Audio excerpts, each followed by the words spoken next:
Capítulo 13. Zaratustra y la religión irania. 100. Los enigmas. El estudio de la religión irania es fuente de continuas sorpresas y hasta decepciones. El tema se aborda con el más vivo interés, pues se conoce por anticipado la aportación irania a la formación de la religiosidad occidental. Si bien es cierto que la concepción del tiempo lineal era ya conocida por los hebreos, hay otras muchas ideas religiosas que fueron descubiertas, revalorizadas o sistematizadas en el Irán. Recordemos únicamente las más importantes: la articulación de diversos sistemas dualistas, dualismo cosmológico, ético y religioso, el mito del Salvador, la elaboración de una escatología optimista, en la que se proclama el triunfo definitivo del bien y la salvación universal, la doctrina de la resurrección de los cuerpos, muy probablemente, algunos mitos gnósticos, finalmente, la mitología del magus. Reelaborada durante el Renacimiento, así como por los neoplatónicos italianos, por un Paracelso o por un John Dee. Sin embargo, desde el momento en que el lector no especializado toma contacto con las fuentes, se siente decepcionado y contrariado. Se han perdido las 3/4 partes del Avesta antiguo. Entre los textos conservados, tan solo los GTHS, verosímilmente compuestos por Zaratustra, son capaces de fascinar al no especialista. Pero aún no estamos capacitados para comprender sin margen de dudas estos poemas enigmáticos. El resto de la Avesta actual, y especialmente los libros palevis redactados entre los siglos III y IX de nuestra era, se caracterizan por su ceguedad, su monotonía desoladora, su tono pedestre. Los lectores familiarizados con los Vedas y las Upanishads o incluso con los Brahmanas se sentirán a buen seguro desilusionados. Y, sin embargo, las ideas que muchas veces logramos descifrar en los GTHS, que luego reaparecen elaboradas y sistematizadas en los escritos posteriores, resultan apasionantes. Pero lo cierto es que aparecen envueltas en una maraña de textos y comentarios rituales. Con excepción de los GTHS, cuya lectura, a pesar de sus oscuridades, siempre resulta gratificante, son pocas las ocasiones en que nos sentiremos deslumbrados por el poder de la expresión, por la originalidad de las imágenes, por la revelación de una significación profunda e inesperada. Por lo que a la aportación de Zaratustra a la invención o revalorización de estas concepciones se refiere, las opiniones de los iraniólogos difieren y tienden a excluirse mutuamente. En esencia se trata de dos perspectivas historiográficas. En la primera, Zaratustra es considerado como un personaje histórico, reformador de la religión étnica tradicional, es decir, la que compartían los indoiranios del segundo milenio a.C. En la segunda perspectiva, la religión de Zaratustra representa únicamente un aspecto de la religión irania, es decir, el mazdeísmo, en cuyo centro se sitúa la adoración de Ahura Mazda. Según los autores que comparten esta posición metodológica, no solo no se habría producido una reforma impulsada por el profeta Zaratustra, sino que la misma historicidad de este personaje sería dudosa. Como veremos enseguida, el problema de la historicidad de Zaratustra no debería entrañar dificultad alguna. Era de suponer que el personaje histórico de Zaratustra fuera transformado en modelo ejemplar para los fieles que integraban la religión mazdeísta. Pasadas algunas generaciones, el recuerdo colectivo no es capaz de seguir conservando la biografía auténtica de un personaje eminente, sino que éste termina por convertirse en un arquetipo, es decir, que expresa únicamente las virtudes de su vocación, ilustrada por unos acontecimientos paradigmáticos y específicos del modelo que encarna. Ello es cierto no solo en el caso de Gautama Buda o Jesucristo, sino también en el de otros personajes de menor envergadura, como Marco Kraljevic o Dieudonné de Gozon. Pero ocurre que los GTHS, considerados obra de Zaratustra por la mayor parte de los investigadores, contienen algunos detalles autobiográficos que confirman la historicidad de su autor. Por lo demás, estos documentos se han quedado aislados. sobrevivieron al proceso de mitificación que actuó en toda la tradición mazdeísta gracias a hallarse insertos en los himnos compuestos por Zaratustra. Convendrá utilizar estos escasos trazos biográficos para esbozar un primer cuadro de la vida y la actividad religiosa de Zaratustra. Luego añadiremos las correcciones y complementos que parezcan obligados como fruto de las investigaciones recientes. Se ha propuesto fechar la actividad de Zaratustra entre los años 1000 a 600 a.C. aproximadamente. Si aceptamos la tradición mazdeísta, que habla de 258 años antes de Alejandro, puede fijarse la vida de Zaratustra entre el 628 y el 551 AC. 1. Las fechas más antiguas han sido propuestas sobre la base del carácter arcaico de la lengua utilizada en los GTHS, concretamente de sus analogías con los Vedas. El análisis lingüístico permite sacar la conclusión de que el profeta vivió en el este del Irán, probablemente en Jorasmia o en Bactriana. 2.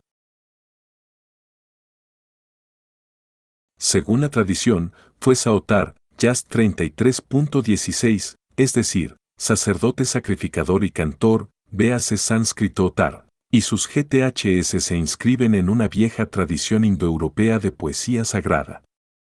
Pertenecía al clan Espitama, del brillante ataque, criadores de caballos, su padre se llamaba Purusaspa, el del caballo manchado.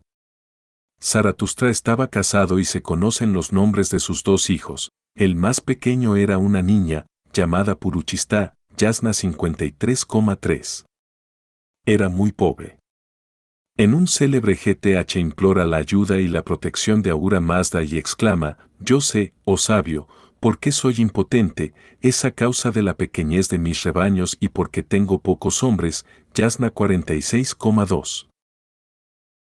La comunidad a la que dirigió su mensaje estaba formada por pastores sedentarios que tenían unos jefes llamados Kabi y sacerdotes Karapan, murmuradores, y Usik, sacrificadores. Zaratustra no dudó en atacar, en nombre de Ahura Mazda, a estos sacerdotes, guardianes de la religión tradicional aria. No tardó en producirse la reacción y el profeta tuvo que huir. ¿Hacia qué país huir?, exclama. ¿A dónde huir o marchar? Se me aparta de mi familia y de mi tribu, ni la aldea ni los jefes malvados del país me son favorables. Yasna 46,1. Se refugió junto a Vistaspa, jefe de la tribu friana, al que logró convertir y que en adelante sería su amigo y protector. Yasna 46,14, 15,16. Pero la resistencia no cedió, y Zaratustra denuncia públicamente en los GTHS a algunos de sus enemigos personales, Vanpa, que es siempre el principal obstáculo. Yasna 49.1.2, o el pequeño príncipe Baepia, que, en el puente del invierno ofendió a Zaratustra Espitama, negándole la etapa a él y a sus animales de tiro, que tiritaban de frío cuando llegaron ante él. Yasna 51.52. En los GTHS pueden recogerse también algunos datos acerca de la actividad misionera de Zaratustra. El profeta aparece rodeado de un grupo de amigos y discípulos, llamados los pobres, Drigu, los amigos, Fria, los sabedores, Ba, los confederados, Urbata. 3. Incita a sus amigos a apartar por las armas, a los enemigos, al malvado. Yasna 31.18. A esta tropa adicta a Zaratustra se oponen las sociedades de hombres, cuya divisa es el furor a esma. Ha podido demostrarse la semejanza de estas sociedades secretas iranias con los grupos de jóvenes guerreros indios, los Maruts, cuyo jefe, Indra, lleva el calificativo de Adrigu, es decir, no Drigu, el que no es pobre. 4. Zaratustra ataca violentamente a los que sacrifican reses bovinas. Yasna 32,12-14, 44,20, 48,10. Precisamente estos rituales sangrientos eran característicos del culto practicado por aquellas sociedades de hombres. 101. La vida de Zaratustra. Historia y mito. Estas indicaciones, escasas e indirectas, distan mucho de constituir los elementos de una biografía. Marjan Mole ha tratado de demostrar que incluso las escasas referencias a unos personajes y a unos acontecimientos aparentemente reales no reilejan necesariamente unas realidades históricas. Vistaspa, por ejemplo, representa el modelo del iniciado. Pero la historicidad de Zaratustra no depende únicamente de estas alusiones a unos personajes y acontecimientos concretos, el pequeño príncipe Baepia que, en el puente del invierno, le negó la etapa, etc., sino también del tono apasionado y el carácter auténtico de los GTHS. Por otra parte, llama la atención la urgencia y la tensión espiritual con que Zaratustra interroga a su Señor, al que pide que le haga conocer los secretos cosmogónicos, que le revele su futuro y también el destino de sus perseguidores y de todos los malvados. Cada una de las estrofas del célebre Yasna 44 comienza por la misma invocación: esto es lo que te pido, Señor. Respóndeme. Zaratustra quiere saber, quien ha señalado su camino al sol y a las estrellas, 3. Quien ha colocado la tierra abajo y el cielo de las nubes, de modo que no caiga, 4. Sus preguntas relativas a la creación se suceden a un ritmo cada vez más rápido. Pero quiere saber también de qué modo su alma, llegada al bien, se maravillará, 8. Y, ¿cómo nos libraremos del mal? 13. ¿Cómo podré entregar yo el mal en manos de la justicia? 14. Exige que le sean dadas señales visibles, 16, pero también quiere unirse a Ahura Mazda y que su palabra sea eficaz, 17. Pero añade, obtendré como salario, por justicia, harta. 10 yeguas y un semental, junto con un camello, que me han sido prometidos, oh sabio. 18. Tampoco se olvida de preguntar a su señor por el castigo inmediato de aquel que no da su salario al que se lo ha ganado, pues ya está advertido del castigo que le aguarda para el final. 19. El castigo de los malvados, la recompensa de los virtuosos, son temas que obsesionan a Zaratustra. En otro himno pide saber cuál es la pena prevista para el que proporciona el imperio, xatra, poder, potencia, al malhechor malvado, Yasna 31, 15. En otro pasaje exclama, ¿cuándo sabré si tienes poder, oh sabio, Mazda, con la justicia, harta, sobre cada uno de los que me amenazan con la destrucción? Yasna 48,9. Se muestra impaciente ante la impunidad con que actúan los miembros de las sociedades de hombres que siguen sacrificando reses bovinas y bebiendo el ahoma, cuando golpearás esta inmundicia de licor. Yasna 48,10.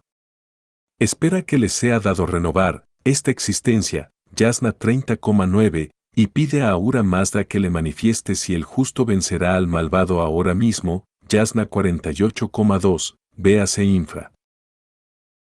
Lo adivinamos en ocasiones vacilante, atemorizado, humilde, deseoso de conocer más concretamente la voluntad del Señor. ¿Qué ordenas tú?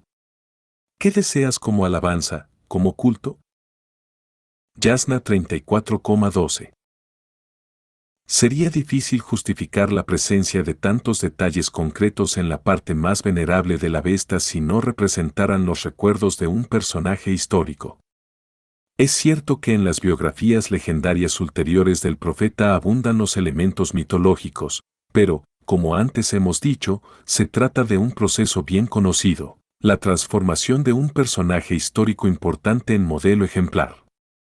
Un himno, Yasna 13, exalta la natividad del profeta en términos mesiánicos: al nacer y mientras fue creciendo, el agua y las plantas se regocijaron; al nacer y durante su crecimiento, el agua y las plantas creyeron. 13,93 y 6.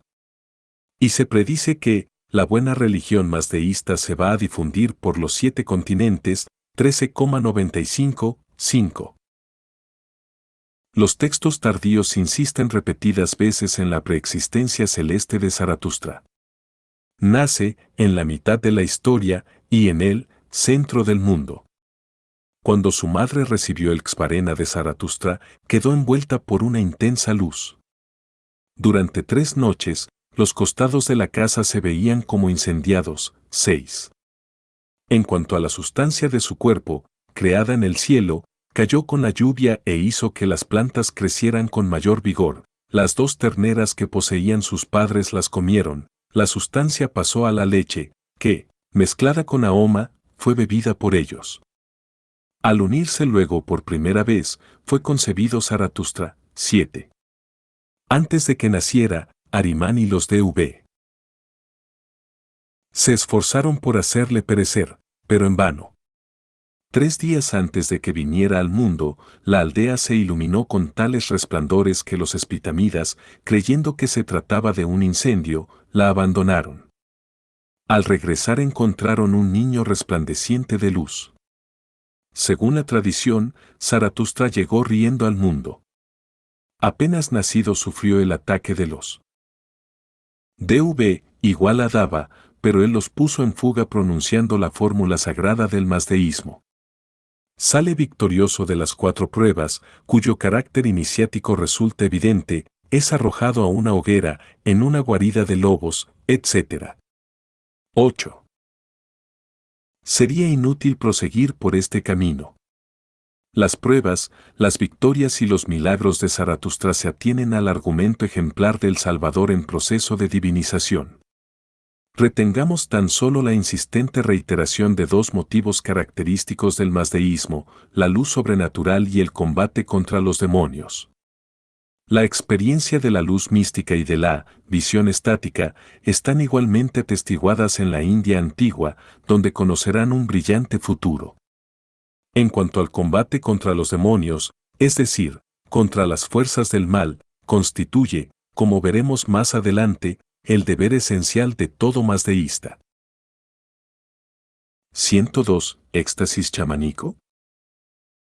Volviendo al mensaje original de Zaratustra, una cuestión se nos plantea desde el primer momento: ¿habremos de buscarlo únicamente en los GTHS o podemos recurrir a los escritos avésticos posteriores?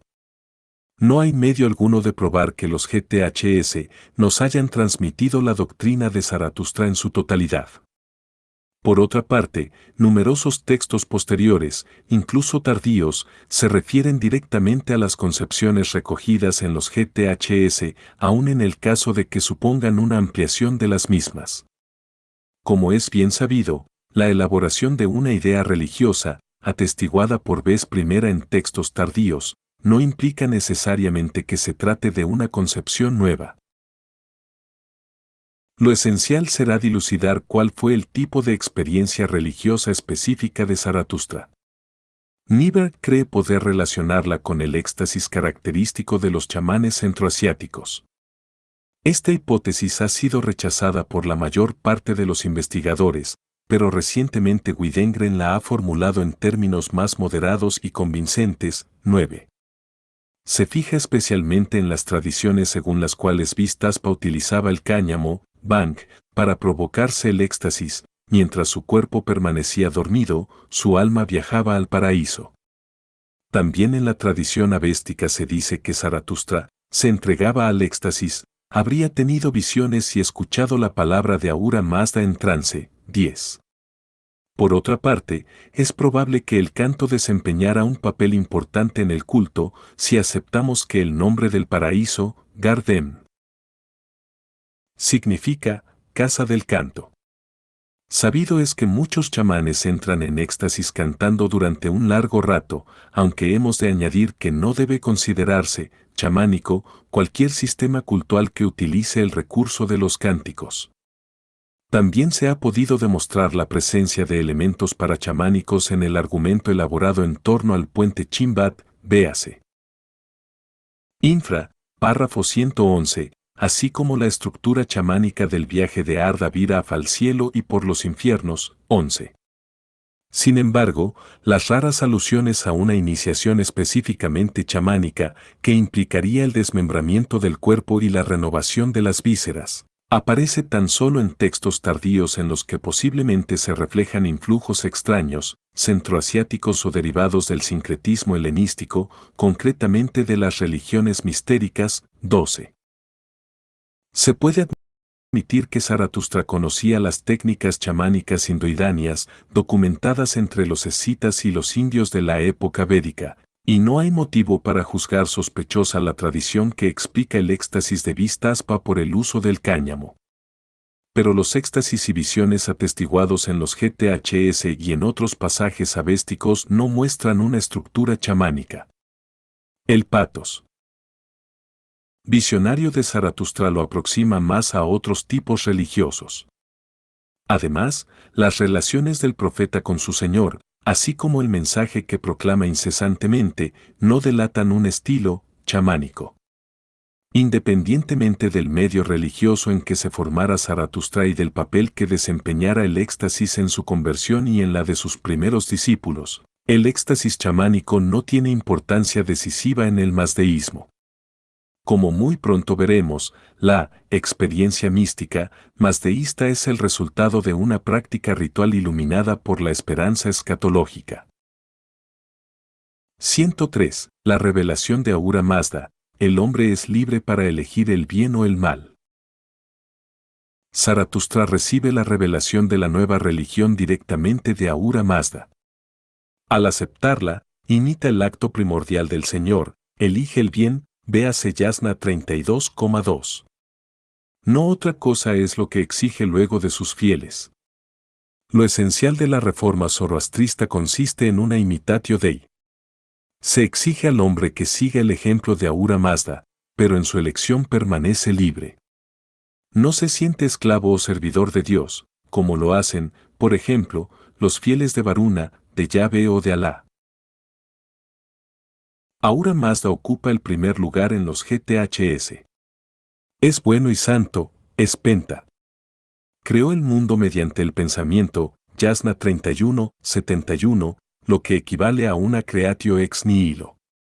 Zaratustra declara haber reconocido a Ahura Mazda por el pensamiento como el primero y el último, Yasna 31:8, es decir, como principio y fin. El Señor está acompañado de una escolta de seres divinos, los Amesa es penta asa, justicia, Boumana, buen pensamiento, Armaiti, devoción, Satra, reino, potencia, Aurbatat y Ameretat, integridad, salud, e inmortalidad. 13. Zaratustra exalta e invoca a estos seres junto con Ahura Mazda, como en este GTH, Señor sabio, el más poderoso, devoción, justicia que hacéis prosperar a los vivos, buen pensamiento, reino, escuchadme, tened piedad de mí cuando llegue la retribución de cada cual, Yasna 33.11, véanse también las estrofas siguientes. Ahura Mazda es padre de numerosas entidades, Asa, Bou, Mana, Armaiti, y de uno de los dos espíritus gemelos, es Penta Manyu, espíritu bienhechor. Pero esto implica que también ha engendrado al otro gemelo, Angra Manyu, espíritu destructor. En el origen, se afirma en un GTH célebre, Yasna 30, estos dos espíritus eligieron uno el bien y la vida, otro el mal y la muerte. Penta Manyu declara al espíritu destructor al comienzo de la existencia, ni nuestros pensamientos ni nuestras doctrinas ni nuestras fuerzas mentales, ni nuestras palabras ni nuestras elecciones ni nuestros actos, ni nuestras conciencias ni nuestras almas están de acuerdo, Yasna 45.2. Ello demuestra que los dos espíritus son diferentes, el uno santo, el otro malvado, más por elección que por naturaleza. La teología de Zaratustra no es dualista en el sentido estricto del término, ya que Ahura Mazda no se opone a un antidios, la oposición se declara entre los dos espíritus en los orígenes. Por otra parte, muchas veces se sobreentiende la unidad entre Ahura Mazda y el Espíritu Santo, véase Yasna 43,3, etc. En resumen, el bien y el mal, el santo y el demonio destructor proceden de Ahura Mazda, pero como Angra Mainyu eligió libremente su modo de ser y su vocación maléfica, el Señor sabio no puede ser considerado responsable de la aparición del mal. Por otra parte, Ahura Mazda, en su omnisciencia, sabía desde el principio cuál sería la elección del espíritu destructor, pero no la impidió. Esto puede significar que Dios trasciende toda clase de contradicciones o que la existencia del mal constituye la condición previa de la libertad humana. Sabemos ya dónde ha de buscarse la prehistoria de esta teología, en los diferentes sistemas mítico-rituales de bipolaridades, alternancias y dualidades, de díadas antitéticas y de coincidentia oppositorum, sistemas que explicaban a la vez los ritmos cósmicos negativos de la realidad y ante todo la existencia del mal. Pero Zaratustra confiere una nueva significación religiosa y moral a este problema inmemorial. En unos pocos versos de los GTHS se encuentran ya las semillas de innumerables elaboraciones posteriores que han dado a la espiritualidad irania sus rasgos distintivos. La separación primordial entre el bien y el mal es consecuencia de una elección iniciada por Ahura Mazda y repetida por los dos espíritus gemelos que eligieron respectivamente a Asa, la justicia, y a Druk, la mentira. Los Davas, dioses de la religión tradicional irania, eligieron la mentira. Zaratustra pedirá por ello a sus seguidores que no les rindan culto y, sobre todo, que ya no les sacrifiquen sus bovinos. El respeto al toro es un elemento importante de la religión mazdeísta. En ello se ha querido ver un reflejo del conflicto que oponía a los agricultores sedentarios y a los nómadas. Pero la antinomia proclamada por Zaratustra sobrepasa, al mismo tiempo que engloba, el plano social. Lo que se rechaza es en realidad una parte de la tradición religiosa nacional, aria. Zaratustra enumera entre los pecadores a Yima, el hijo de Vivavant, que para halagar a nuestro pueblo le hizo comer bocados de toro. Yasna 32,8. También, como acabamos de ver, pregunta el profeta a Ahura Mazda cuando destruirá a los que practican el sacrificio de la Homa, Yasna 48,10. Sin embargo, las investigaciones más recientes han demostrado que el ritual de la Homa, lo mismo que el culto de Mitra, no fueron totalmente rechazados por el mazdeísmo, ni siquiera en los GTHS 14. Además, los sacrificios de animales se han venido practicando ininterrumpidamente, al menos a petición de los laicos, 15. Parece, por consiguiente, que Zaratustra se opuso ante todo a los excesos de los ritos orgiásticos, que llevaban consigo innumerables sacrificios cruentos y el consumo inmoderado de la Homa. En cuanto al calificativo de boyero, aplicado a Zaratustra, no se refiere, como alguna vez se ha dicho, al deber impuesto a todo mazdeísta de defender y cuidar del ganado. Las expresiones metafóricas, pastores y rebaños, atestiguadas en todos los ámbitos del cercano Oriente Antiguo y de la India, se refieren a los jefes y a sus súbditos. El sanado, del que Zaratustra es llamado boyero, designa al hombre que acepta la buena religión. 16. Estas correcciones y retoques permiten comprender mejor la aportación del mazdeísmo a la historia religiosa del Irán. En efecto, sabido es que, a pesar de su reforma, Zaratustra había aceptado cierto número de creencias e ideas religiosas tradicionales, al mismo tiempo que les confería un nuevo valor.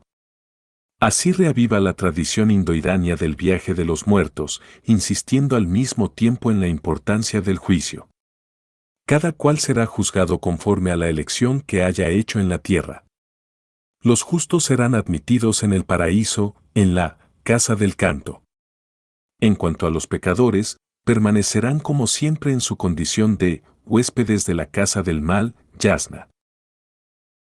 46.11. El camino hacia el más allá pasa por el puente Chimbat, donde tiene lugar la separación de buenos y malos. Zaratustra anuncia que él mismo conducirá en el trance fatídico a los adoradores de Ahura Mazda, junto con todos ellos, yo atravesaré el puente del discriminador. Yasna 46.10. 104. La transfiguración del mundo. El profeta no duda de que los Davas serán aniquilados y que los justos triunfarán sobre los malvados. Pero ¿cuándo tendrá lugar esta victoria del bien que renovará radicalmente el mundo? Zaratustra suplica a Ahura Mazda, enséñame eso que tú sabes, Señor, antes incluso de que lleguen los castigos que tú tienes pensados, oh sabio, ¿vencerá el justo al malvado? Pues en esto consistía, como es sabido, la reforma de la existencia, Yasna 48,2. Lo que Zaratustra espera es la transformación de la existencia, dadme este signo, la total transformación de esta existencia. A fin de que, adorándoos y alabándoos alcance yo un gran gozo, Yasna 34,6. Haz conocer al patrono que sanara la existencia, exclama, Yasna 44,16, e insiste, de la retribución que destinas tú a los dos partidos, oh sabio, por tu fuego brillante y por tu metal derretido. Otorga un signo a las almas para causar daño al malvado y provecho al justo. Yasna 51,9. Es probable que Zaratustra esperase la transfiguración, Fraukereti, inminente del mundo. Pudiéramos ser nosotros los que han de renovar esta existencial, Yasna 30,9, exclama, 17. Muchas veces se atribuye a sí mismo el título de Saoyant, Salvador, Yasna 48,8, 46,3, 53,2, etc. Idea que más adelante dio origen a una mitología fabulosa. La ordalía escatológica por el fuego y el metal derretido que anuncia, véanse también Yasna 30,7, 327, tenía por objeto, además del castigo de los malvados, la regeneración de la existencia. Como tantas veces ha ocurrido en la historia, la esperanza del juicio y de la renovación del mundo se fue proyectando progresivamente hacia un futuro cada vez más lejano, escatológico, susceptible de ser diversamente calculado. Pero lo que ahora más nos importa es subrayar la interpretación nueva que Zaratustra da a la idea de la renovación. Como ya hemos visto, véase párrafo 21, y más adelante recalcaremos, véase párrafo 106, en el cercano Oriente, entre los indoiranios y otros pueblos se conocían diversos complejos míticos rituales encaminados a la renovación del mundo. Estos ritos para la reiteración de la cosmogonía se celebraban con ocasión del Año Nuevo. Pero Zaratustra rechaza este complejo arcaico que trataba de regenerar año tras año el mundo y anuncia una transfiguración radical y definitiva que se realizaría de una vez para siempre. Esta renovación no se obtendría ya mediante la celebración de un rito cosmogónico, sino por voluntad de Ahura Mazda. Esta renovación implica el juicio de todos los seres, con el consiguiente castigo para los malvados y la recompensa para los justos, véase párrafo 112.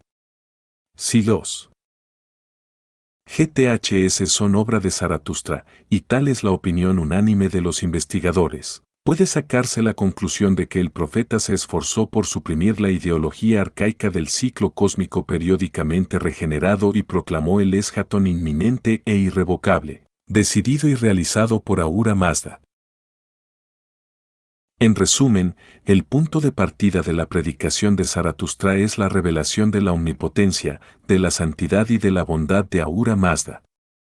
El profeta la recibe directamente del Señor, pero esta revelación no sirve de base a un monoteísmo. Lo que Zaratustra proclama y presenta a sus adeptos como un modelo es la elección de Dios y de las entidades divinas. Al elegir a Ahura Mazda, el mazdeísta elige el bien frente al mal, la verdadera religión contra la de los Davas. En consecuencia, todo mazdeísta debe luchar contra el mal. No es posible ningún tipo de tolerancia frente a las fuerzas demoníacas encarnadas en los Davas. Esta tensión no tardará en cristalizar en un dualismo.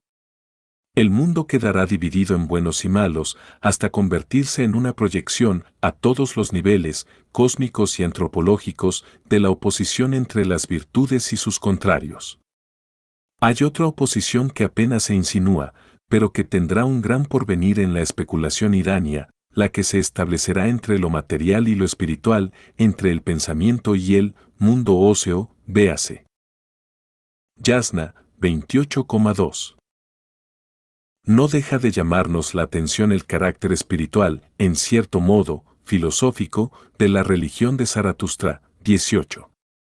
La transmutación de las más importantes divinidades arias en Amesa Espenta, los santos bienaventurados, que forman la escolta de Ahura Mazda, y el hecho de que cada una de estas entidades represente un valor abstracto, orden, poder, devoción, etc., que al mismo tiempo rige un elemento cósmico, el fuego, el metal, la tierra, etc., denota a la vez imaginación creadora y capacidad de reflexión rigurosa. Al asociarle los Amesa Espenta, Zaratustra llega a precisar la forma en que Ahura Mazda interviene en el mundo e ilustra al mismo tiempo cómo el Señor, a través de sus arcángeles, puede ayudar y sostener a sus fieles. El hecho de que el profeta llame, sabio, a su Dios, que exalte la importancia de la verdad, que evoque constantemente el buen pensamiento, son otros tantos rasgos que revelan la novedad de su mensaje, que pone de relieve la función y el valor religioso de la sabiduría, es decir, de la ciencia, del conocimiento riguroso y útil. No se trata, ciertamente, de una ciencia abstracta en el sentido moderno del término, sino del pensamiento creador, que descubre a la vez que construye las estructuras del mundo y el universo de los valores que es su correlato.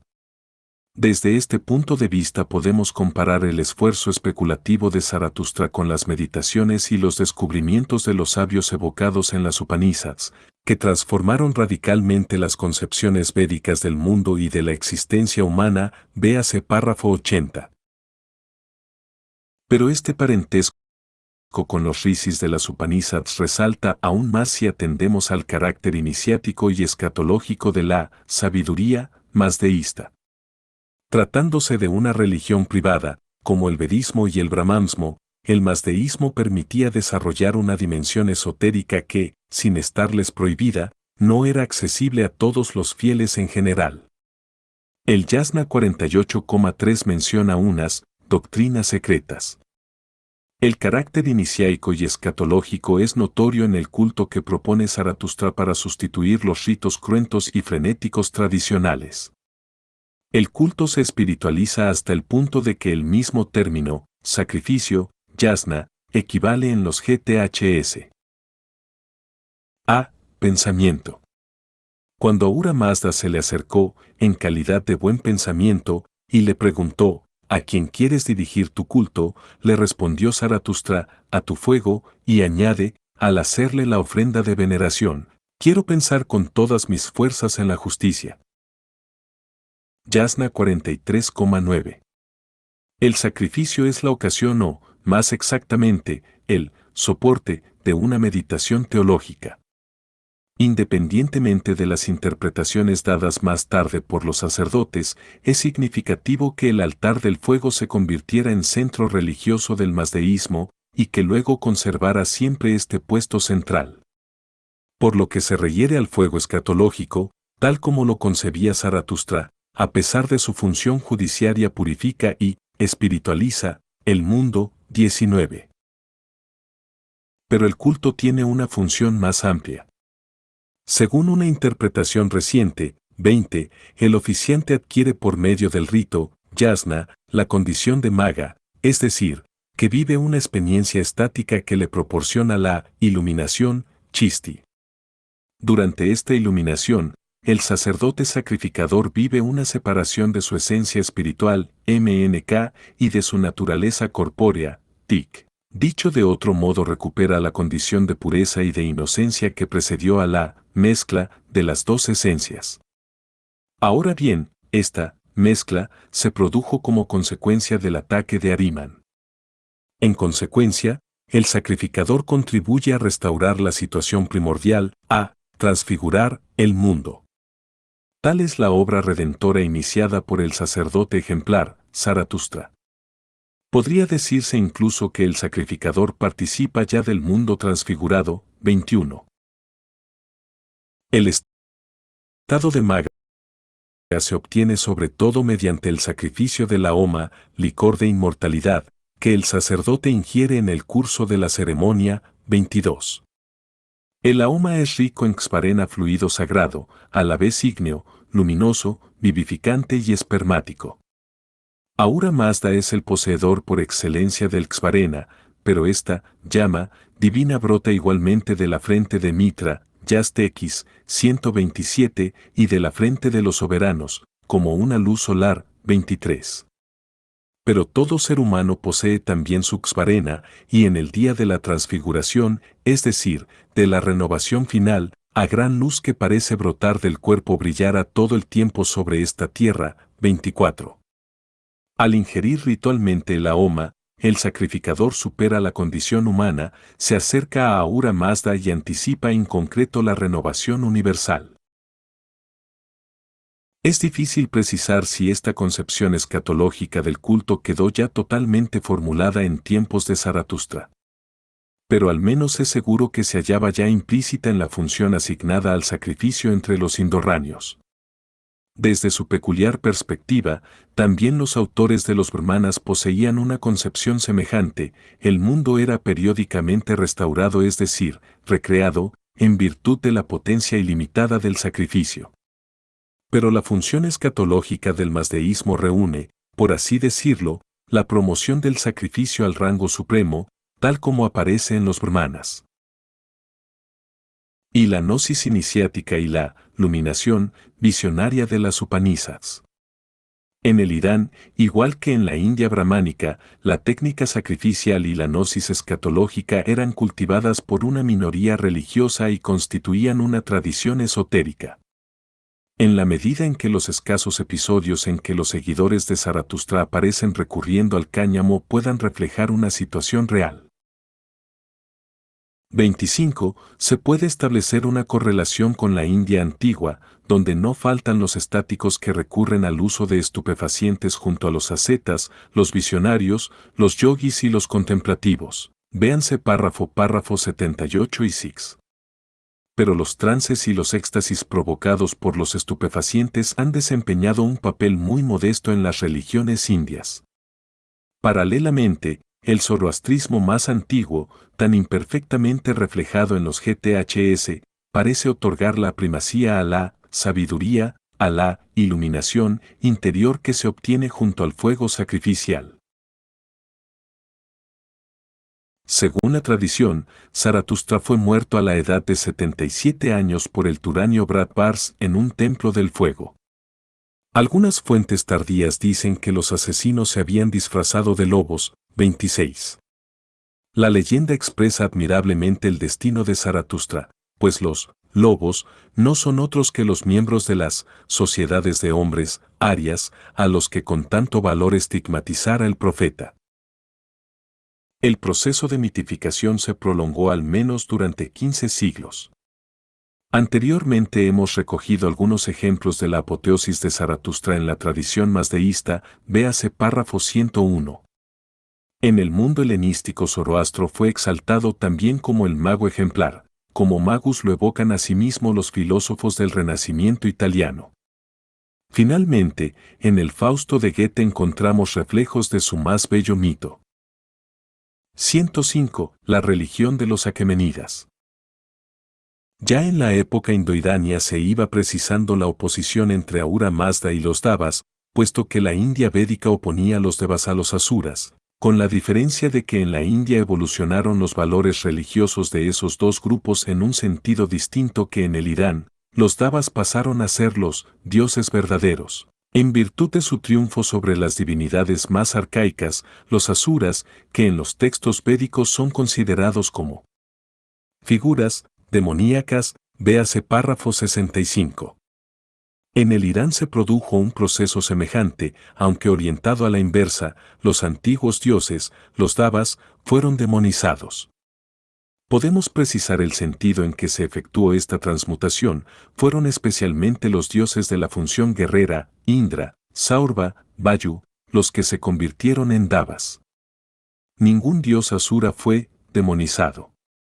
La figura que en el Irán correspondía al gran asura protoindio, Varuna, se convirtió en Ahura Mazda. Es verosímil que el mismo Zaratustra desempeñara algún cometido en este proceso. Pero la exaltación de Ahura Mazda a la posición que ocuparía en el mazdeísmo no fue obra suya. Considerado como Dios supremo o simplemente como gran Dios, Ahura Mazda era venerado en los países iranios antes de la aparición de Zaratustra. Bajo este nombre lo encontramos en las inscripciones de los aqueménidas. Desde hace algunos años, una apasionada controversia opone a los investigadores a propósito del zoroastrismo de Darío y de sus sucesores. Contra el zoroastrismo de los grandes reyes se oponen, entre otros, los siguientes argumentos: Zaratustra no es nombrado en ninguna inscripción, de las que además están ausentes términos tan importantes como es Penta, Angra Mainyu y los Amesa es Penta, excepto Arta. Por otra parte, la religión de los persas en tiempos de los aqueménidas, tal como la describe Heródoto, nada tiene que la asemeje al zoroastrismo.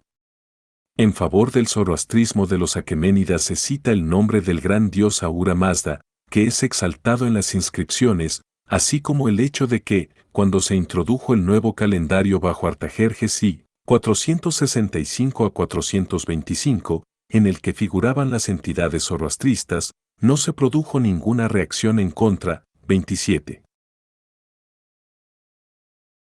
En cualquier caso, si los aqueménidas no eran zoroastristas, su teología se situaba al mismo nivel que la de los GTHS y aparece sobrecargada de preocupaciones morales. 28. Además, como señala Marjan Molé, no cabe esperar de un rey que emplee los gestos y las fórmulas propios de los sacerdotes, no oficia una liturgia, sino que realiza acciones concretas, pero todo esto es fra, término que expresa todo, lo que es bueno, lo que constituye la felicidad del hombre, lo que permite al rey ejercer sus facultades. 29. En la primera inscripción que Darío hace grabar en Naki Rustam, cerca de Persépolis, Ahura Mazda es exaltado como un gran Dios que creó esta tierra, que creó el cielo, que creó al hombre, que creó la felicidad del hombre, que hizo a Darío rey, este hombre solo, rey sobre muchos, este hombre solo, dueño de muchos. 30. La inscripción insiste en la capacidad creadora de Ahura Mazda y, diríamos que como una consecuencia, en la responsabilidad religiosa del soberano. Darío ha sido hecho rey para mantener la creación de Ahura Mazda y asegurar la felicidad del hombre. Esta situación religiosa privilegiada se asegura en virtud del mito sobre la fundación de la dinastía aqueménida. Según Heródoto, y 107 a 117, Astiages, rey de los Medos, tuvo dos sueños que los magos interpretaron como malos presagios para su trono. En consecuencia, casó a su hija con un persa, es decir, un hombre de rango inferior, llamado Cambises. Nació un niño, Ciro, al que Astiages mandó dar muerte. Pero el niño fue salvado y criado por la esposa de un boyero, Mitrídates. 31. Ciro vivió hasta la adolescencia entre los jóvenes pastores, pero su comportamiento principesco lo delató y fue descubierta su identidad. Al final, y después de innumerables aventuras, triunfó sobre los medos, destronó a su abuelo y fundó el imperio de los aqueménidas. El tema mítico del héroe expuesto y perseguido aparece en otros muchos pueblos.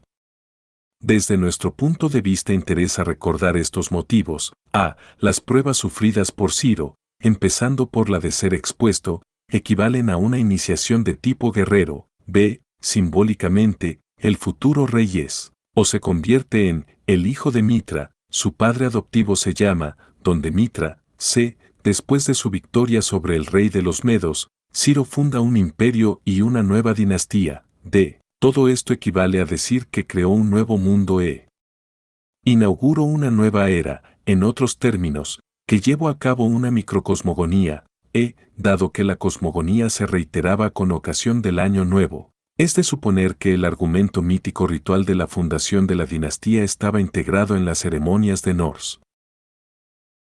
106. El monarca iranio y la fiesta del Año Nuevo. Darío concibió y edificó Persépolis como una capital sagrada, reservada a la celebración del Año Nuevo, Nors. 32. En efecto, Persépolis no era una capital política, carecía de toda importancia estratégica y, a diferencia de Pasargada, Ecbatana, Susa y Babilonia, no es citada en ninguna fuente occidental u oriental. 33. El Norse, como toda acción ritual relacionada con el Año Nuevo, renovaba el mundo mediante la reiteración simbólica de la cosmogonía. Esta idea era bien conocida de los indoiranios, pero es igualmente probable que bajo los aqueménidas este argumento ritual sufriera los influjos de Mesopotamia. 34. De todas formas, la fiesta del Año Nuevo se desarrollaba bajo la égida de Ahura Mazda, hieráticamente representado en numerosas puertas de Persépolis. En una extensa área geográfica y a partir de un determinado momento histórico, la cosmogonía, como todas las restantes formas de creación o de fundación, implicaba el combate victorioso de un héroe mítico contra un monstruo marino o un dragón, véase, por ejemplo, Indra Brita, Baal Yam, Zeus Tifón, etc. Se ha podido demostrar que entre los indios védicos y entre los iranios antiguos se conocía ya este argumento. 35, si bien en el segundo caso las fuentes son tardías y presentan el mito ya muy historizado. En efecto, el combate entre el héroe Traetona y el dragón Asidaaka al que alude el Avesta, Yast. 9145, 5,34, 19,92 y 6, es narrado por Firdusi como la lucha del rey Faridun, Freton, Traetona, contra un usurpador extranjero, el dragón Azdaak, que había hecho cautivas a las dos hijas del soberano legítimo, Yamst, Yimas Saeta, tomándolas además por esposas. Faridun, al igual que Traetona, sale victorioso, mata al dragón y libera, desposándolas a su vez, a las dos princesas cautivas. Pero resulta que las tradiciones tardías precisan que fue precisamente en el día del Año Nuevo cuando el rey venció a Azdaak. 36. De los reyes y héroes iranios se contaba que habían matado dragones, véase, por ejemplo, la leyenda de Ardasir, motivo que, por lo demás, se halla muy difundido y sobre el que volveremos más de una vez. Hemos de añadir que en el Irán, igual que en otros ambientes, el proceso de historización de los temas y de los personajes míticos está contrapesado por otro proceso inverso. Los adversarios reales o imaginarios de la nación o del imperio son representados como monstruos, especialmente dragones. 37. Lo que importa retener de todo esto es el hecho de que el monarca iranio era responsable de la conservación y de la regeneración del mundo, dicho de otro modo, en el plano que le era peculiar, combatía contra las fuerzas del mal y de la muerte y contribuía al triunfo de la vida, de la fecundidad y del bien. Zaratustra esperaba la renovación universal en virtud de la buena religión. En resumidas cuentas, todo sacerdote zoroastrista creía anticipar, mediante el sacrificio, la transfiguración escatológica. Lo que los reyes realizaban al principio. Y cada año, también esperaban realizarlo anualmente los sacerdotes. El Saosyant, por su parte, lo realizará de manera definitiva cuando llegue la renovación final. Ignoramos si en tiempos de los aqueménidas existía una tensión o un conflicto secreto entre las dos ideologías religiosas, la real y la sacerdotal. La amistad demostrada por el rey Vistaspa hacia el profeta podría constituir un modelo ejemplar. Pero más tarde se precisara el enfrentamiento, bajo los sasánidas. El fenómeno es conocido en otros ambientes, el príncipe Siddhartha se convirtió en Buda, y su espiritualidad desplazó la de los brahmanes. 107. El problema de los magos. Los escitas. Al propagarse hacia Occidente, el zoroastrismo entró en contacto con otros tipos de religión y experimentó su influencia.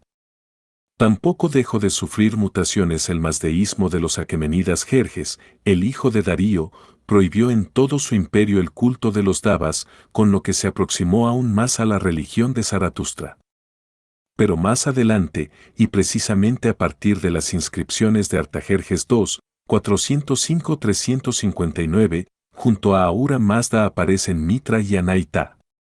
Como veremos, también en el Avesta reciente se manifiesta un sincretismo parecido, junto a Ahura Mazda y los Amesa Espenta se citan ahora los mismos nombres divinos. 38. También es objeto de controversias el problema de los magos y sus relaciones con el zoroastrismo. Han sido considerados, por ejemplo, una tribu aborigen de hechiceros y nigromantes responsables de la degradación del zoroastrismo o, por el contrario, como los verdaderos discípulos de Zaratustra y sus misioneros en el Irán occidental.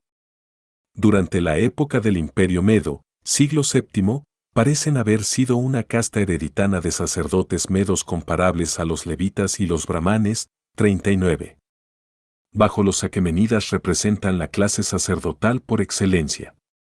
Según las noticias de Heródoto, interpretaban los sueños y, 107 y 6, profetizaban mediante el sacrificio de caballos blancos, 7, 113, y durante los sacrificios salmodiaban una genealogía de los dioses, y 132, lo que indica que eran los depositarios de una tradición poética religiosa, 40. En todo caso, los magos habían adoptado cierto número de ritos y costumbres zoroastristas y terminaron por ser considerados los discípulos de Zaratustra. En efecto, ciertos autores griegos tienen a este por un mago. Debemos también a Heródoto las noticias más valiosas sobre los iranios del norte, y en primer lugar los escitas.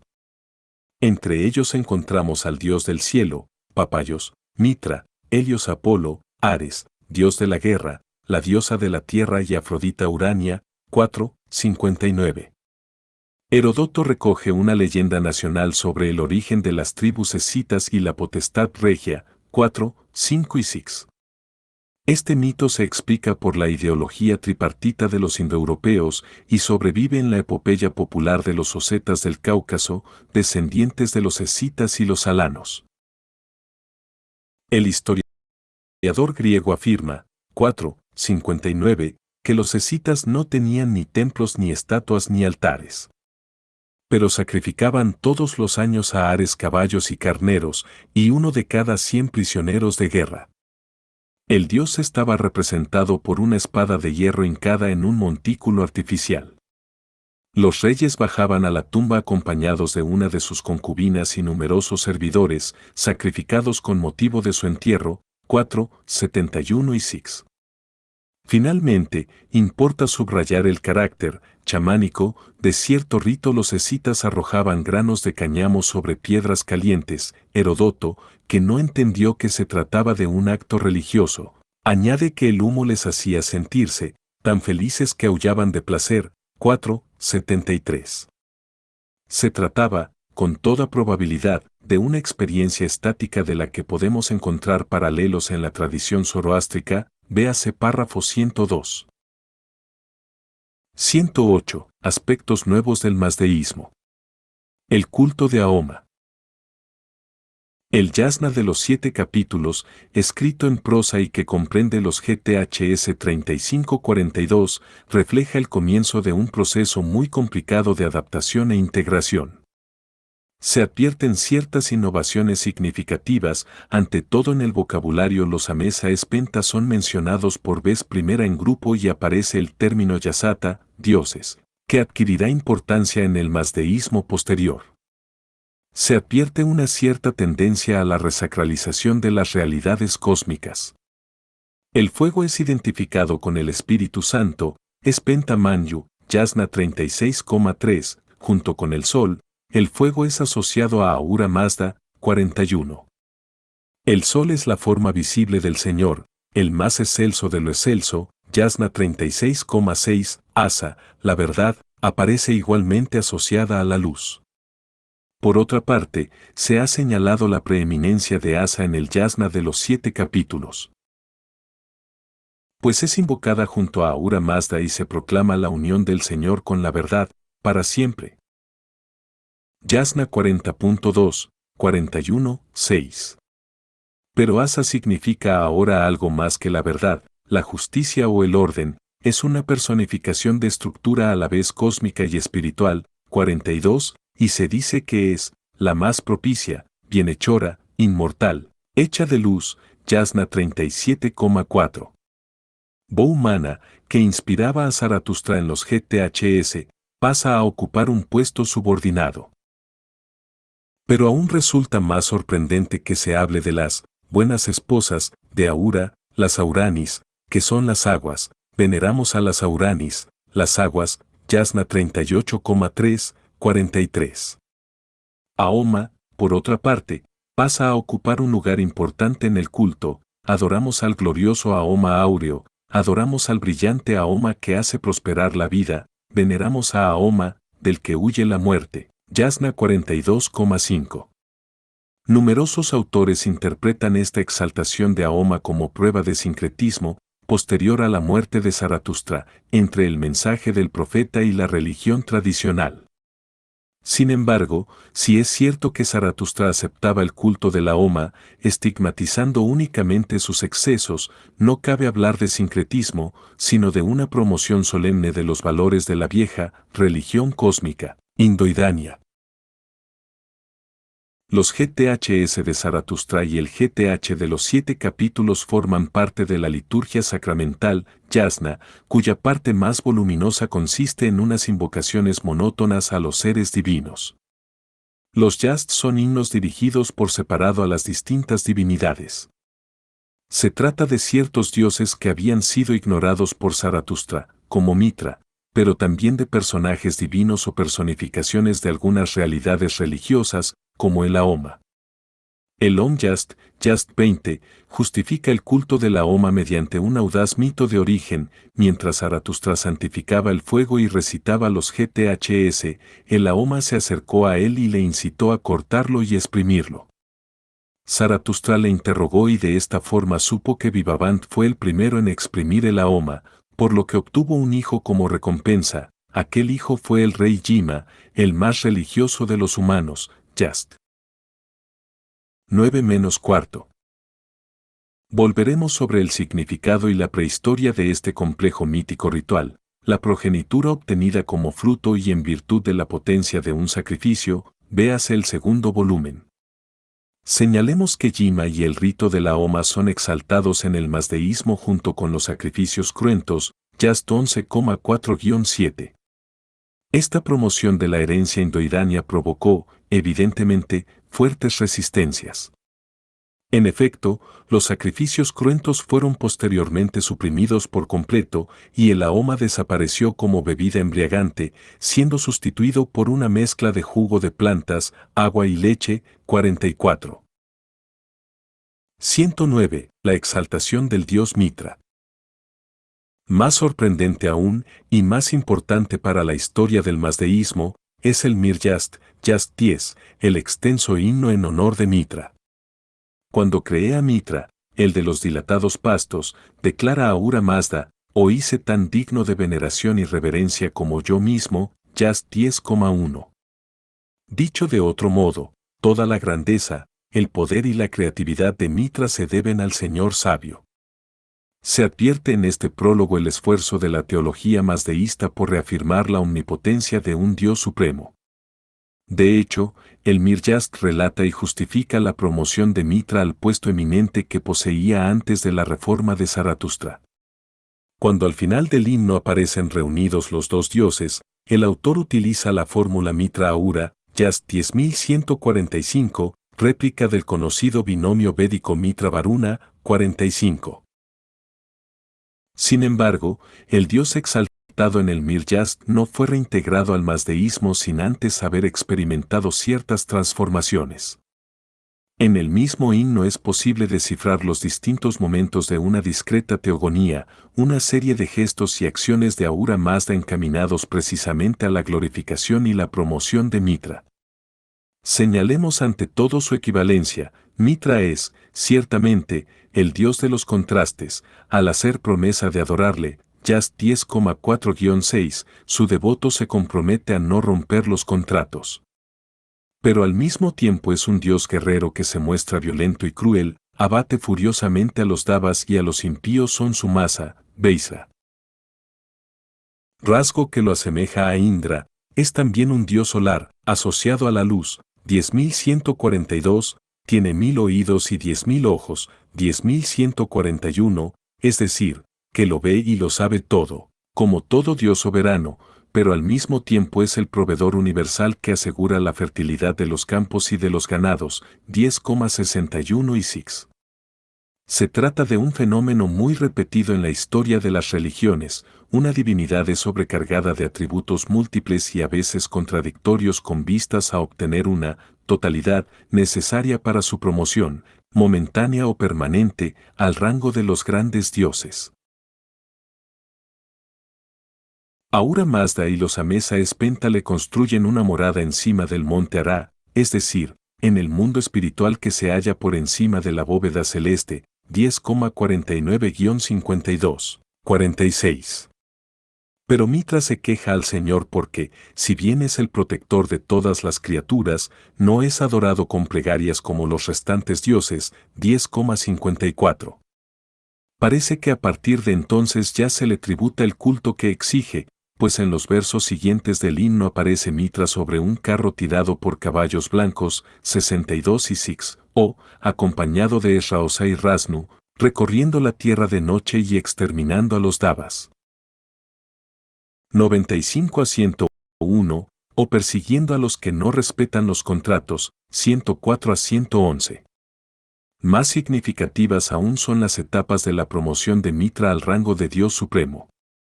Primero Ahura Mazda consagra a Ahoma como sacerdote de Mitra, al que Ahoma adora, 88, es decir, le ofrece sacrificios.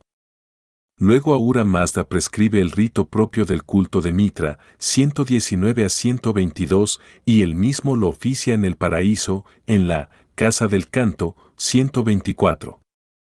Después de esta apoteosis, Mitra retorna a la tierra para seguir combatiendo a los Davas, mientras que Ahura Mazda permanece en la Casa del Canto. La reunión de Ahura Mazda y Mitra sella la suerte de los Davas. Mitra es adorado como la luz que ilumina a todo el mundo, 142 a 144. El himno finaliza con estas palabras: por la planta Barzón adoramos a Mitra y Ahura, los gloriosos, señores, de la verdad, libres por siempre de la corrupción, adoramos las estrellas, la luna y el sol. Adoramos a Mitra, Señor de todos los países, 145. Mitra fue promocionado en el mazdeísmo sobre todo en calidad de Dios campeón en la lucha contra los Davas y los impíos. El hecho de que Ahura Mazda deje totalmente en sus manos esta función indica una cierta tendencia a la otiositas del segundo. Pero, teniendo en cuenta que la lucha contra las fuerzas del mal es obligación principal de todo mazdeísta, el himno puede interpretarse como una conversión de Mitra y, por consiguiente, como una victoria del Señor. 11. Ahura Mazda y el sacrificio escatológico. El proceso de sincretización entre la vieja religiosidad étnica y el mensaje de Zaratustra se aprecia también en otros himnos.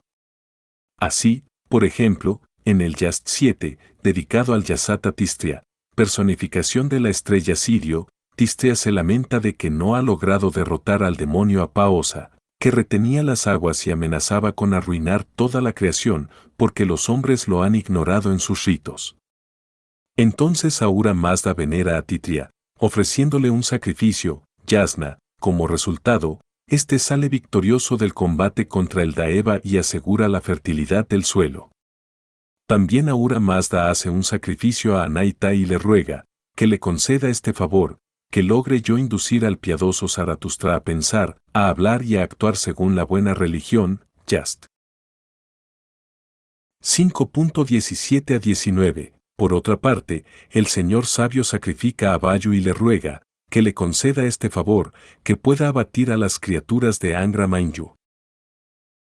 Yast 15,3.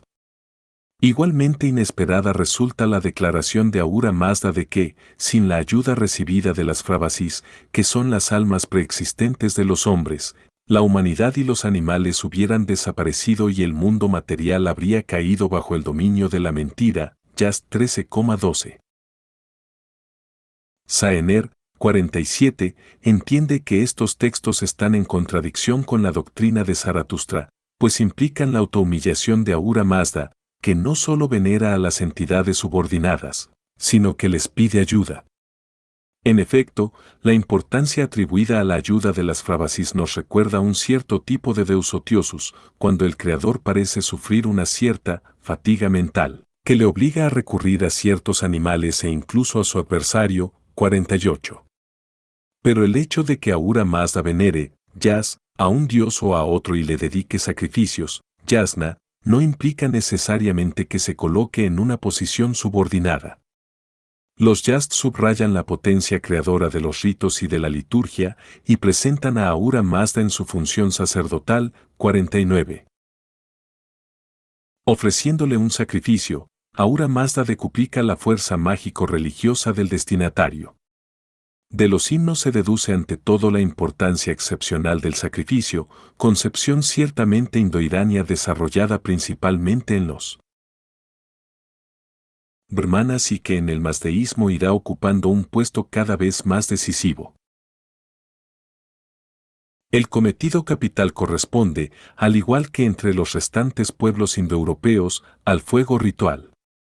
Yasna es esencialmente un sacrificio de Ahoma practicado ante el fuego. Duchesne Guillemín, página 71. El mantenimiento, la purificación y la instauración de los fuegos sagrados adquirieron en el mazdeísmo unas proporciones desconocidas en otros ambientes. Para todo soberano mazdeísta, el acto religioso por excelencia consistía en fundar un fuego, es decir, en erigir un templo, dotarlo de rentas y asignarle sacerdotes. 50. Si bien es cierto que Zaratustra condenó ciertos sacrificios cruentos, no es verdad que los rechace en su totalidad. De todos modos, en el Avesta se conocen algunos sacrificios de animales, Yasna 11,4, Yast 8,58. Por otra parte, están abundantemente atestiguados entre los aqueménidas, en la época parta y bajo los sasánidas. 51. Ya hemos visto, véase párrafo 104, en qué sentido Zaratustra, que se designa a sí mismo como Saoshyant, y escribe, que nos sea dado contarnos entre los que renovarán esta existencia. Yasna 30,9. Revalorizó el antiguo complejo mítico ritual que aseguraba la renovación del mundo mediante la reiteración ritual de la cosmogonía. En el zoroastrismo se vigoriza cada vez más la intencionalidad escatológica del sacrificio, sin que por ello se borre del todo su valor cósmico. En el yavismo puede señalarse un avance semejante hacia la historización de los ritmos y los fenómenos cósmicos, véase párrafo 57. El combate contra los monstruos y otros temas heroicos tradicionales son reinterpretados como otros tantos momentos del drama escatológico mazdeísta, a saber, la lucha contra los davas, la espera y la preparación de la renovación universal. Fra Queretti. Como el mundo era recreado simbólicamente y el tiempo se renovaba mediante el rito del Año Nuevo, se terminó por situar la renovación escatológica en el marco del mismo argumento. El sacrificio oficiado por el sacerdote zoroastrista anticipa el sacrificio final mediante el que Saoshyant llevará a cabo la renovación. En consecuencia, el oficiante se identifica con Saoshyant e implícitamente con Zaratustra. 52. Más tarde, las dos finalidades del sacrificio, escatológica y cosmogónica, llegaron a conjuntarse. Las tradiciones conservadas en los textos palevis recogen una serie de sacrificios mediante los cuales Ahura Mazda creó el cosmos, el hombre primordial y a Zaratustra. 53. La renovación escatológica se producirá durante la fiesta del Año Nuevo, entonces resucitarán los muertos, serán juzgados y, en definitiva, inmortalizados. Señalemos que la renovación universal, lo mismo que la creación universal, será fruto de un sacrificio. Los textos palevis evocan con lujo de pormenores el sacrificio final que será oficiado por Saoshyant y sus acólitos, y en el que participarán Ormazd y los Amesa Espenta, y a continuación del cual resucitarán los hombres para entrar en la inmortalidad, y el universo entero será radicalmente regenerado. 54. Podemos advertir en qué sentido ha utilizado el zoroastrismo los valores arcaicos del sacrificio. Zaratustra había proclamado una guerra santa contra las fuerzas del mal. Cada uno de los fieles, al elegir la buena religión, Era llamado a combatir contra los Davas, a purificar de demonios el mundo. En otros términos, colaboraba en la obra de saneamiento universal emprendida por Ahura Mazda y sus arcángeles. La función redentora de la buena religión fue progresivamente reforzada por la glorificación de la potencia creadora del rito. Dado que el objetivo final era la regeneración universal, se revalorizó la función fundamental, cosmogónica, del sacrificio. En efecto, la renovación escatológica no solo salva a la humanidad, sino que la crea de nuevo al producir la resurrección de los cuerpos. Esto implica una nueva creación que será indestructible e incorruptible. Como proclama él. Jazz 19,90. El mundo material no se extinguirá, la mentira perecerá. 111. El viaje del alma después de la muerte. Los ritos funerarios, las mitologías de la muerte, las concepciones relacionadas con la existencia ulterior del alma cambian lentamente, a pesar de las reformas y las conversiones. Esto significa que numerosas noticias aportadas por los textos avésticos y palevís son también válidas para la época anterior a Zaratustra. El rito atestiguado en el Irán occidental, concretamente la incineración de los cadáveres y la sepultura de las cenizas en una urna, se difundió junto con el zoroastrismo por otras regiones. Aún más arcaica era otra costumbre peculiar de las estepas de Asia Central, la exposición de los cuerpos en un lugar determinado para que fueran devorados por los buitres y los perros. 55. Los iranios orientales practicaban las lamentaciones rituales y se infligían golpes, llegando incluso hasta el suicidio. Pero el zoroastrismo prohíbe tajantemente los llantos y las lamentaciones, declarando que son una invención de Angra Mainyu. 56. En cuanto a las experiencias del alma más allá de la muerte, encontramos ciertos motivos ya conocidos: la travesía de un puente, la ascensión celeste, el juicio, pero también el encuentro con el propio yo. Un poema que formaba parte del HDX Tenask, Just 21-22, relata que el alma, Urban, del justo permanece junto a su cuerpo durante 3 días. Hacia el término de la tercera noche, se levanta un viento perfumado del sur, y la dana del muerto aparece, bajo la forma de una hermosa joven radiante, de brazos blancos, vigorosa, de hermosa apariencia, de cuerpo erguido, grande, de senos altos, como de 15 años, HDX Tenask. 9. Después de revelarle su identidad, añade la joven: si amable era yo, más amable me has hecho tú por tus buenos pensamientos, tus buenas palabras, tus buenas acciones, tu buena religión. Si era bella, más bella me has hecho tú; si deseable, aún más deseable. Ibid, 14. Después, da 4 largos pasos, atraviesa el alma las 3 esferas celestes. 57. Y llega hasta las luces sin principio, Ibid, 15, es decir, el paraíso. Un difunto se preocupa porque quiere saber de qué modo ha pasado de la existencia corporal a la existencia espiritual, de la existencia llena de peligros a la existencia sin peligro. Ibid, 16. Pero interviene Ahura Mazda: no le interrogues, pues le recuerdas el camino horrible, peligroso, ligado a la separación, por el que ha pasado y que consiste en una separación del cuerpo y de la conciencia. Ibid, 17.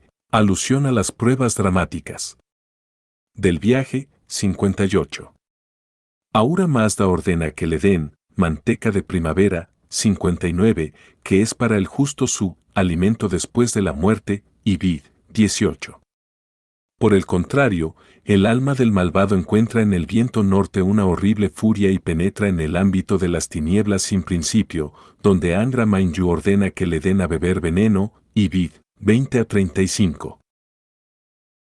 Fijémonos en los elementos característicos. A. El alma encuentra a su dana, es decir, a su propio yo. 60, preexistente, si amable era yo, pero que al mismo tiempo es el resultado de su actividad religiosa en la tierra. Más amable me has hecho tú. B. la dana se presenta bajo una forma femenina arquetipizada, sin por ello dejar de ofrecer una apariencia concreta. Se trata ciertamente de una concepción indoidánea, ya que se encuentra también en la Kaushitaki Upanishad 1, 3,6, el alma de quien emprende el camino de los dioses, de Vaina, es acogida, entre otras divinidades, por Manasi, el inteligente, y Chaksusi, la clarividencia.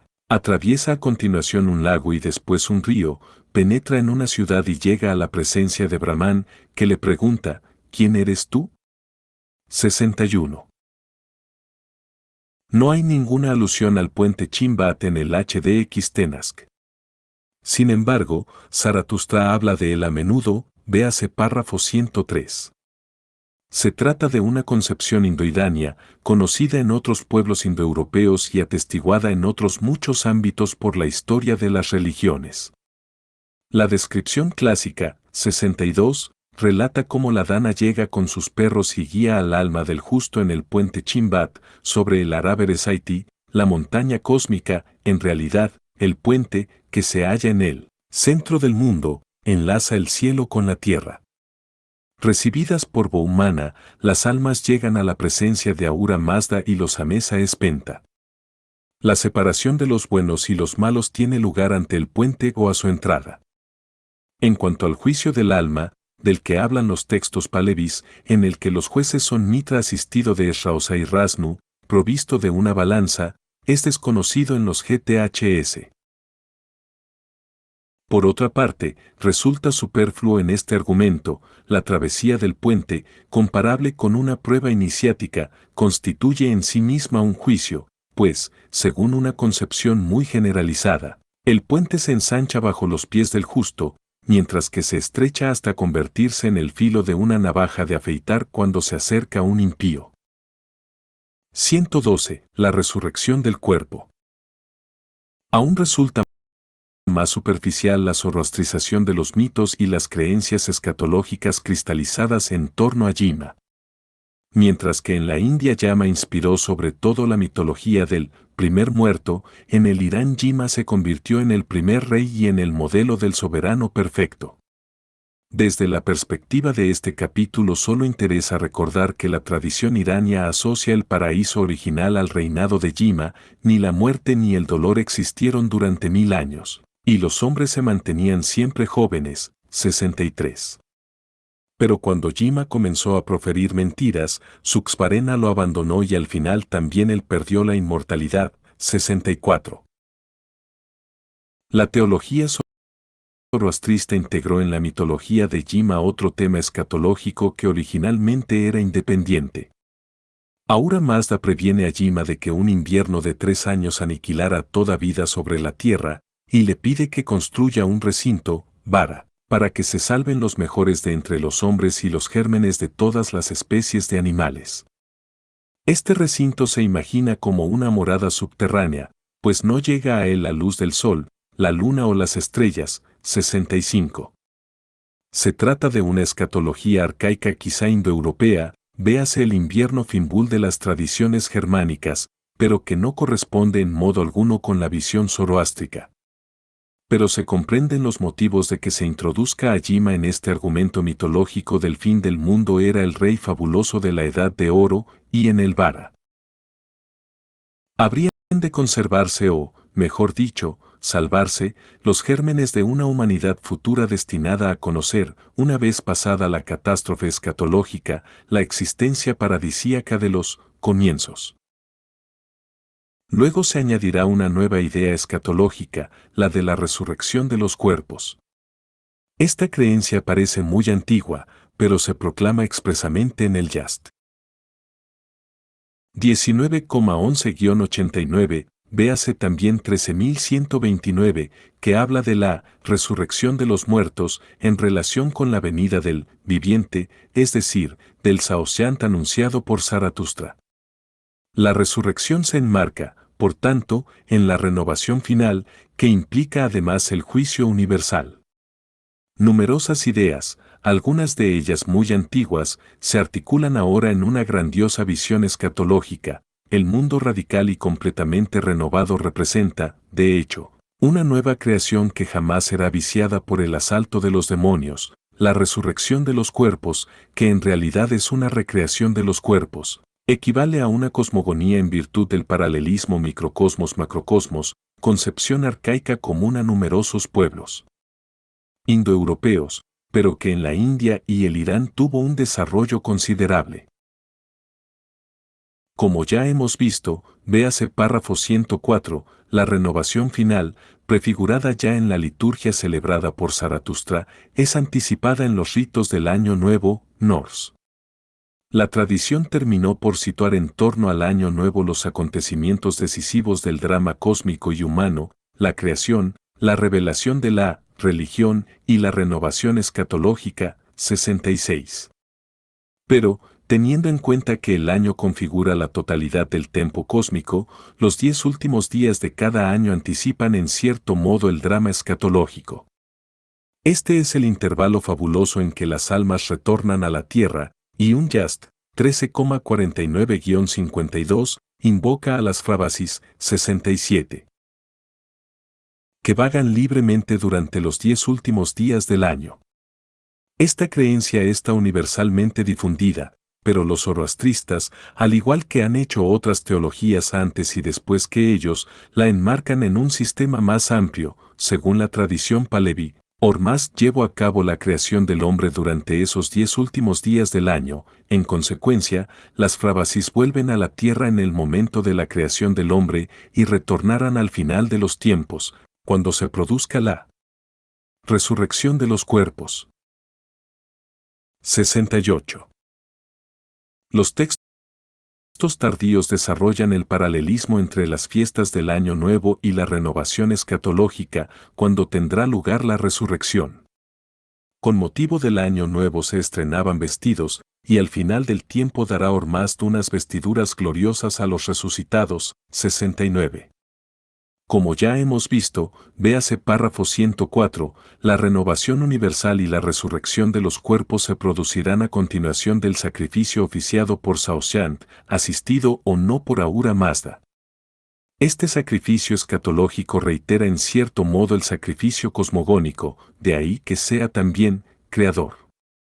La resurrección, y su corolario, la indestructibilidad de los cuerpos, desarrolla audazmente el pensamiento de Zaratustra. Se trata, en definitiva, de una nueva concepción de la inmortalidad, 70.